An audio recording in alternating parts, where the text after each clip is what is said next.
विश्वामित्र ने देखा है बाजी बा फूल लेने के लिए आ रहे हो, और हमने भी कसम खाई है हम तुम्हें सुखी नहीं नहीं सोने देंगे। पहुंच गए फूल बाग में, सर्प का भेष धारण किया, फूल में छुप गए। चलती है वो रोहितास के माता की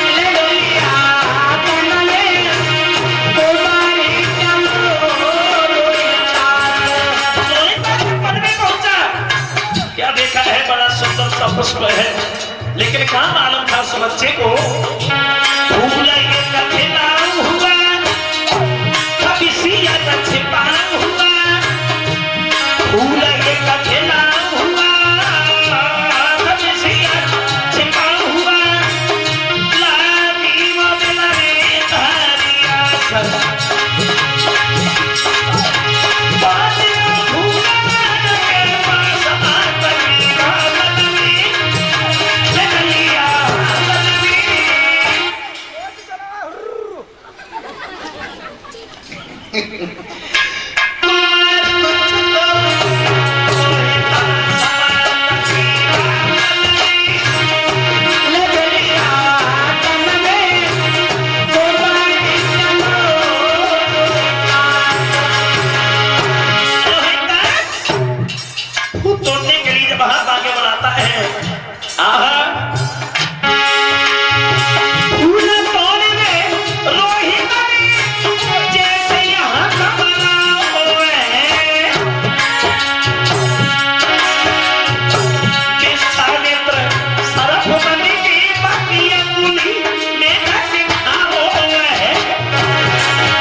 रोहितास ने जैसे हाथ आगे बढ़ाया, विश्वामित्र ने सर्प बनकर के रोहितास की गोली में डस लिया। हाय मां कह करके रोहितास जमीन पर गिर पड़ा। विश्वामित्र गांव की गलियों में आवाज लगाने के लिए पहुंच गए। गांव के लोगों, किसी का एक बहुत सुंदर बच्चा था, बाग में फूल लेने के गया था, उसे किसी सर्प ने डस लिया है। जिस किसी सज्जन का हो बाग में चला जाए, अपने बच्चे को उठाना है। जो ही आवाज रानी तारा के कानों में पहुंची, तारा सोचने लगी है कि हमारा बेटा ही बाग में फूल लेने के लिए गया था। तारा भागी, भाग करके बाग में जब पहुंची है, क्या देखा है कि रोहितास आखिरी श्वास से बह रहा है। तारा ने भाग करके अपने बच्चे को उठा लिया। बेटा क्या हुआ, क्या हुआ? रोहितास बोला भैया हमें ऐसा लगता है कि किसी सर्प ने डस लिया है और अब हम जीवित नहीं रह सकते हैं। तारा बोली बेटा रोहितास, अगर तुम हमें छोड़ करके चले गए फिर भला हम किसके सारे जिंदगी व्यतीत करेंगे, कहां जाएंगे? रो करके तारा रोहितास को गोद उठा करके बोली है बेटा रोहितास,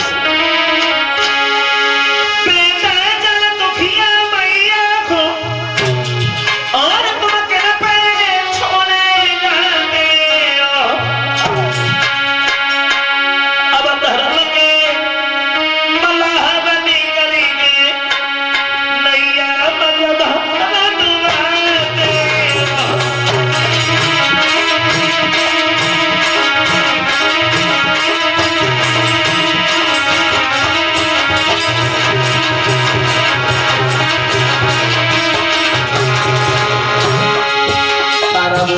रोहितास, अगर तुम हमें छोड़ करके चले गए फिर भला हम किसके साथ जिंदगी व्यतीत करेंगे, कहां जाएंगे?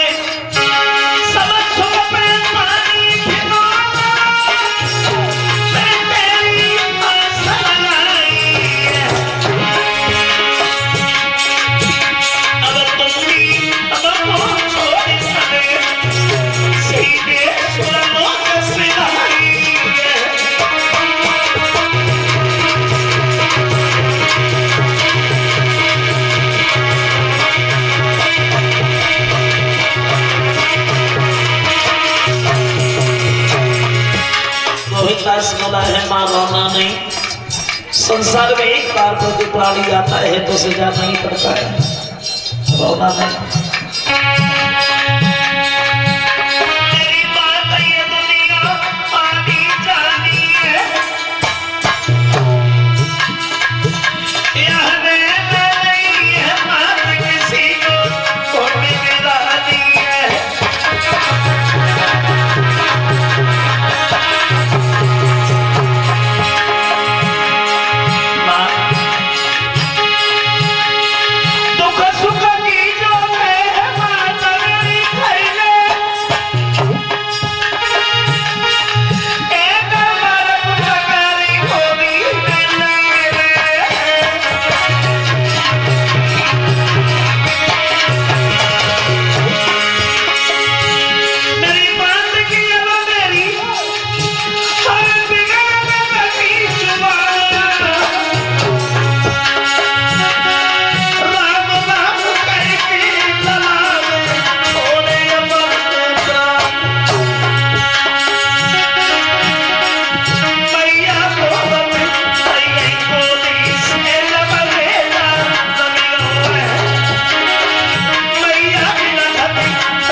खत्म हो गया, तारा रोती रही।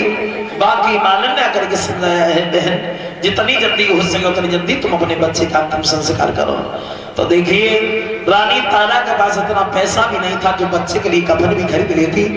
तारा बोली है रोहितास, जब तुम्हारा जन्म हुआ था तो लाखों की दौलत हमने उड़वा दी और आज इतना पैसा भी नहीं है जो कफन भी खरीद लेती। क्या किया उस मां ने? बाहर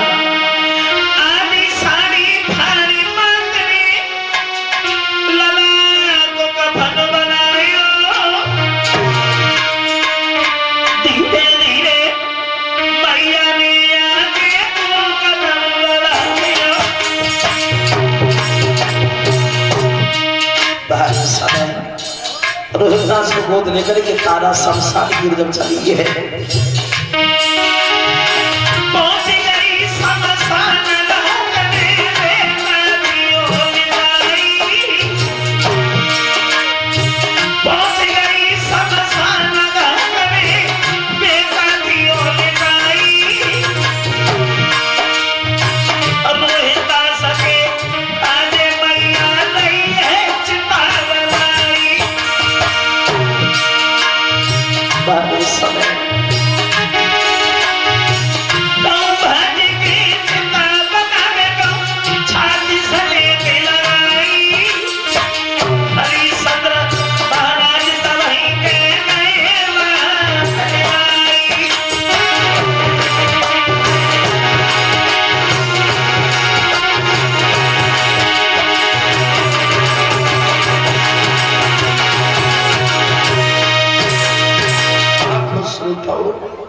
इधर तारा जो है रो रो करके भाग भाग करके चिता बना रही है। हरिश्चंद्र का पहरा है, रोने की आवाज जब हरिश्चंद्र के कानों में पड़ी है तब आवाज लगाने लगे, कौन है वहां?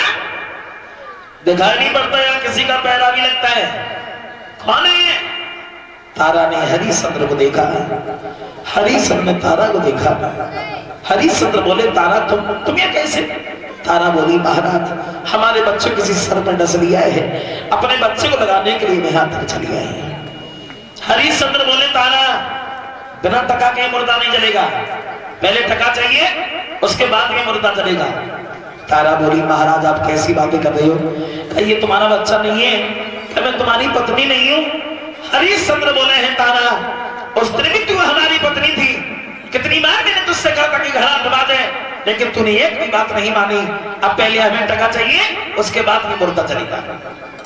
तारा बोली महाराज अगर ऐसी बात है तो पहले बच्चे उजल जाने दो, उसके बाद में हम तुम्हें टका देंगे। रोहितास को लगाया, राजा और रानी बेहोश होकर के गिर पड़े। और जब होश आया है तो हरिश्चंद्र ने वही बात पकड़ ली का तारा टका चाहिए टका। तारा बोली महाराज तुम्हें जहां से दिखाई पड़ता हो तो वहां से ले लो। तो क्या देखा हरिश्चंद्र ने कि रानी तारा आधी साड़ी पहने है, तो हरिश्चंद्र ने वो आधी साड़ी ही खींच ली। गांव से बाहर एक मंदिर था, उस मंदिर पर जाकर के बेहोश होकर के रानी तारा गिर पड़ी। विश्वामित्र ने देखा है बाजीला मौका बहुत बढ़िया है, चलो एक चाल और चल लेते हैं। विश्वामित्र ने क्या किया, एक मुर्दा बच्चे को उठा लाए, तारा के पास लटा दिया, होठों से खून लगा दिया, गलियों में आवाज लगाने लगे। गांव के लोगों, गांव से बाहर एक मंदिर है, उस मंदिर पर एक डायन आई हुई है जो अपने बच्चे के दुख में दूसरे की संतान को खा रही है। अपने अपने बच्चे संभाल के रखना।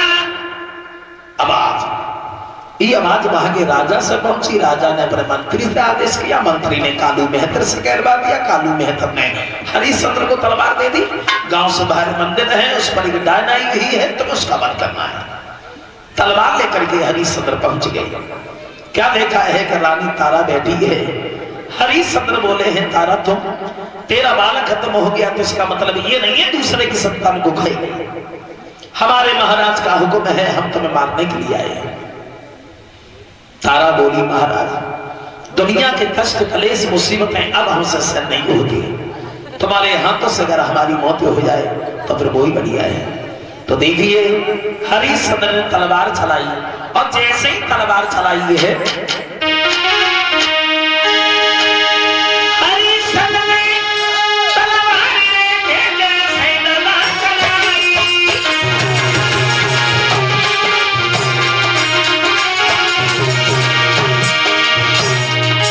कोई विश्वामित्र ने पीछे से झपट गई कलाई। विश्वामित्र बोले ठहर जाओ, तुम अपनी स्त्री को मार रहे हो, बिल्कुल गलत, बिल्कुल गलत। हरिश्चंद्र बोले महाराज आप बोले हाँ। तब तक वशिष्ठ ने भाग करके हरिश्चंद्र को गोद उठा लिया। कहानी को समझ में नहीं आई। विश्वामित्र बोले हरिश्चंद्र आज हम समझ गए कि तुम्हारे जैसा दानी इस दुनिया में नहीं है, तुम्हारा समझदार।